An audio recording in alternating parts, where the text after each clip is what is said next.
With his broad, muscular shoulders and rippling abdomen, Hugh Jackman knows a thing or two when it comes to keeping in shape. So when he calls someone a one-stop shop for health and well-being, most aspiring dieters might want to stop and take note. The Wolverine star enlisted the help of health expert and nutritionist Dr. Libby Weaver, and it seems he has never looked back. So what do they know that we don't when it comes to the quest for the perfect body? Speaking to Healthista, Dr. Weaver reveals the underlying factors that can thwart dieters' best-laid plans. At the time Dr. Weaver studied dietetics at the University of Sydney in the late 90s, the prevailing wisdom was that weight gain was simply caused by eating too much. It therefore made sense that eating fewer calories would result in weight loss. But back in the real world, Dr. Weaver found clients who were running marathons or calorie counting obsessively would sometimes gain rather than lose weight. Now 13 years and hundreds of clients later, she is convinced there are lesser known, but powerful reasons people can't lose weight.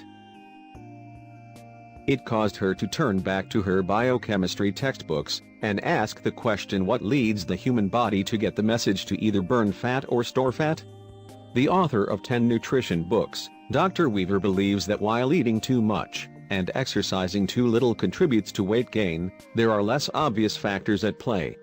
From stress levels to how our bodies process insulin may lay behind an inability to lose weight, factors all too often overlooked by dieters and those advising them. Are you stressed? The link between stress and obesity is being increasingly confirmed in scientific research, and for Dr. Weaver, it's one of the prime reasons people can't lose weight. That marathon runner was putting her body under so much stress that she gained 12 pounds, Dr. Weaver remembers. When we're under stress, we're constantly churning out the stress hormone adrenaline, and that prepares our body to fight an attack or flee from it, Dr. Weaver explained. Blood supply is diverted away from processes, such as digestion, to the muscles, so we can run or fight, and causes the body to use glucose, not body fat, as its fuel. It's why stressed people crave sweets, as their bodies need it for fuel. When stress is prolonged, the body starts to make another stress hormone called cortisol, which breaks muscles down, and having less muscle subsequently slows down metabolism. Plus, studies have found that people with high cortisol levels tend to put weight on around their middles. Tip: when you spot a spare few minutes in a day, stop and breathe properly. Diaphragmatic breathing is best to lower stress levels, where you breathe in slowly, ensuring your belly, not your chest, expands on the in-breath. Try doing 20 of these once a day, Weaver suggests.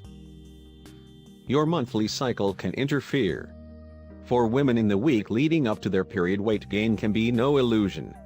Dr. Weaver sees clients put on up to 6.5 pounds premenstrually, which can be down to retaining fluid caused by rising estrogen levels. Levels of progesterone drop at this time, which makes matters worse. This hormone is an anti-anxiety agent and diuretic that allows us to get rid of excess fluid, said Dr. Weaver. This state of low progesterone can impact the type of food a woman chooses and lead to sugar cravings in an effort to calm herself down. It will also impact her motivation to exercise. If you get bloated, try cutting out coffee and replacing it with herbal tea. Tip: if you tend to get fluid retention symptoms such as bloating around the tummy, swollen breasts, or weight gain, try cutting out coffee and replacing it with herbal tea for 4 weeks to see if symptoms subside. It's believed that substances called methylxanthins in caffeine-based products can contribute to symptoms. High insulin levels. Insulin is the hormone made in our pancreas that helps the body move sugars from food into the cells of our bodies. It transports glucose first to the liver and then to the muscles, where it's stored as glycogen to use as energy. If there's any leftover, which there usually is, it'll take it to the body fat cells and store it there, Dr. Weaver explained. Carbohydrate foods all break down into glucose in the blood, and refined carbohydrate foods and sugars can lead to excess insulin, as they cause sharp spikes in blood sugar and signal the body to make more to process it. But that's not the whole picture. Adrenaline spikes blood sugar too. If you haven't eaten for a while, and you are sitting at your desk, and receive 16 emails about an unexpected crisis at work or home, your adrenaline production increases, because your body now thinks that there's danger, and that spikes your blood sugar.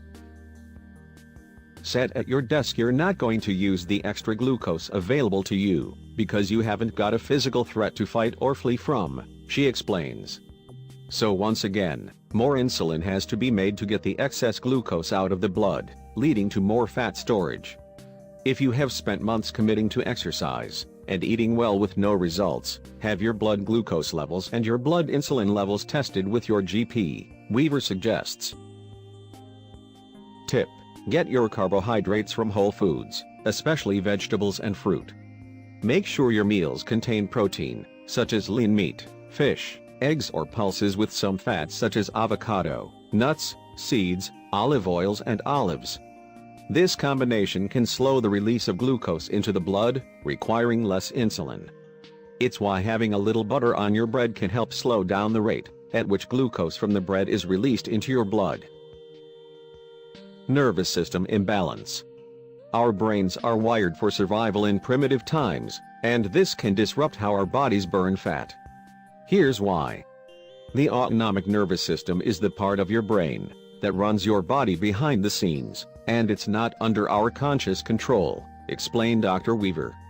It regulates our heart rate, respiration rate, temperature control, and immune and hormonal systems while we get on with our lives. It has two parts: the sympathetic nervous system, SNS, our fight or flight system, and the parasympathetic nervous system, PNS, our rest and repair system. Both these systems should work in balance, but for most of us they don't. Most people exist in a state of SNS dominance, which means we are constantly in the fight or flight response, which causes adrenaline overload, leading the body to only use glucose as fuel and not body fat.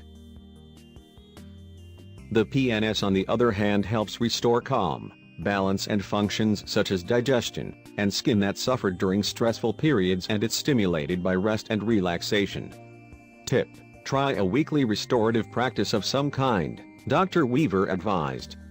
One of the best ways to activate your PNS is by lengthening your exhalation, and Tai Chi, yoga and Pilates all help you do that. Failing that, upon waking and before bed, try taking 10 to 20 breaths in for a count of 4, and out for a count of 6 to 8, it's instantly calming. Emotions getting the better of you.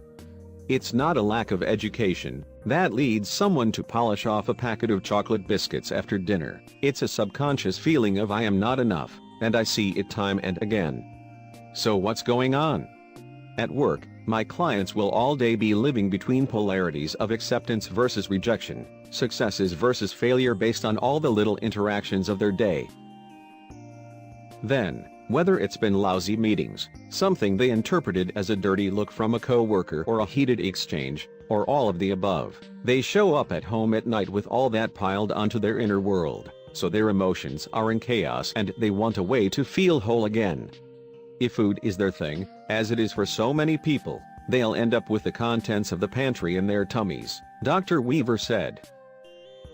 Tip: next time you're tempted to eat to numb negative emotions, don't judge yourself but be curious as to why it happened. Try mindfulness practices to help you feel the feelings, and acknowledge that the feelings themselves can't hurt you, and will eventually go away, but binging can by thwarting your weight loss efforts.